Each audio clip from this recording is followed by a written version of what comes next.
Ассалаумағалейкум құрметті көрермендер.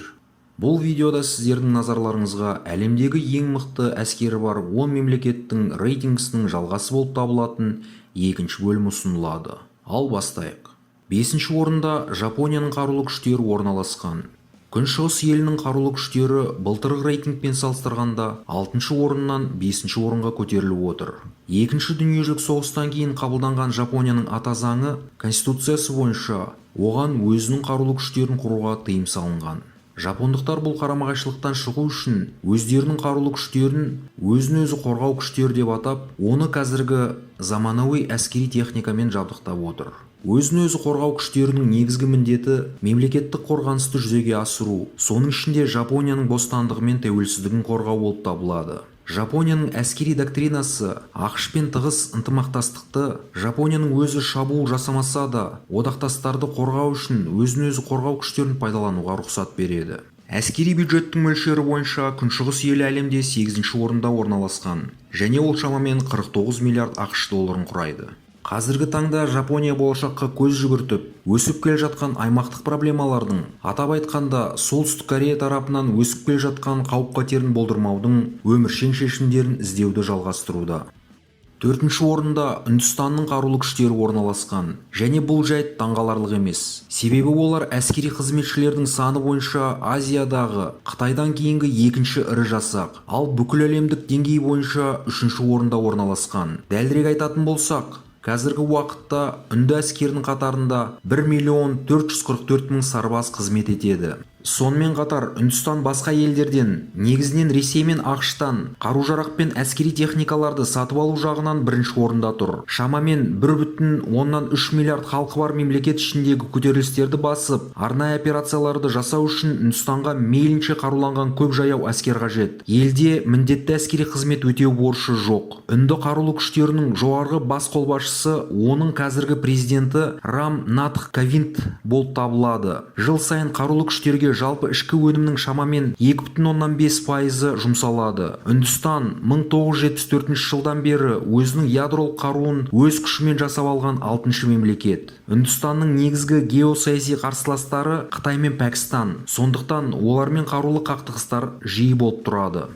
Әлемнің ең қуатты әскері бар мемлекеттер тізімінің құрметті 3-ші орында Қытай халық азаттық қарулы күштері орналасқан. Қазіргі уақытта Қытайдың қарулы күштері әскери қызметшілердің саны жағынан әлемдегі ең үлкен, және олардың саны 2,183,000 сарбазды құрайды. Егер 2006 жылы елдің әскери бюджеті 36 миллиард ақш долларын құраса, биыл ол 237 миллиард долларға дейін өскен. Яғни өткен 14 жылдың ішінде ол 6,5 есе өсті. Бұл дегеніміз көлемі жағынан әлемдегі қарулы күштерге жұмсалатын қаражаттың екіншісі болып табылады. Сонымен қатар Қытай Халық Республикасы ядролық қаруы бар державалардың бірі. Алайда оның нақты қанша ядролық оқ-тұмсықтары бар екенін тек қана елдің жоғарғы басшылығы біледі. Жыл сайын мыңдаған жасы 18-ге толған ер азаматтар әскери қызмет борышын өтеу үшін қарулы күштер қатарына шақырылады. Содан соң әскери міндетін атқарып болғаннан кейін 50 жасқа дейін резервте қала береді. Қытай Халық Республикасының әскери өнеркәсіптік кешені қарқынды дамудың үстінде. Ол қарудың барлық түрлерін, соның ішінде баллистикалық зымырандармен жабдықталған суасты қайықтарын, үлкен әскери кемелер мен шекара күзет катерлерін, құрлық аралық баллистикалық зымырандарды, әскери ұшақтар мен түрлі зымыран қаруларын және көп мөлшерде атыс қаруын өндіріп шығарады. Бұл қару-жарақтардың белгілі бір бөлігі экспортқа шығарылады.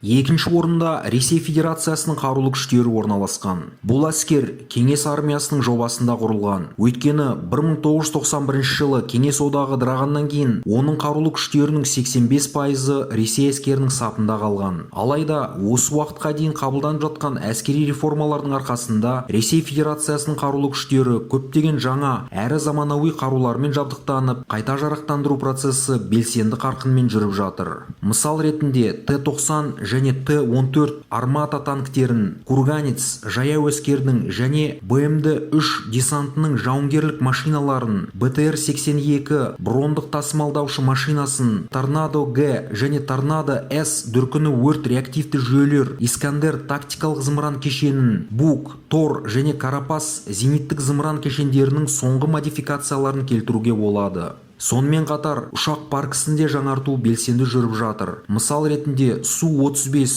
Су-30, Су-34 ұшақтарды келтіруге болады. 5-ші буын ресейлік жойғыш ұшақтары сынақтан өтуде. Қазіргі уақытта Ресейдің стратегиялық күштерін қайта жарақтандыруға айтарлықтай қаражат салынуда. КСРО-да құрылған ескі зымыран жүйелері біртіндеп кезекшіліктен шығарылып, жаңаларына ауыстырылуда. Жаңа зымырандар әзірленуде. Мысалы Сармат. Борей жобасының 4-ші буынының зымыран тасығыш сүңгуір қайықтары қызметке қабылданды. Олар үшін жаңа Булава зымыран кешені жасалды. Жалпы алғанда Ресейдің қарулы күштері оған қарсы бағытталған агрессияға тойтарыс беруге, оның аумағының тұтастығы мен басқыншылық әрекеттерден қарулы қорғануға, сондай-ақ халықаралық шарттарға сәйкес міндеттерді орындауға арналған. Мемлекеттің негізгі соққы күші ол ядролық қару мен танктер болып табылады. Ресей әлемдегі ақш-тан кейінгі екінші қару-жарақ экспорттаушысы болып табылады.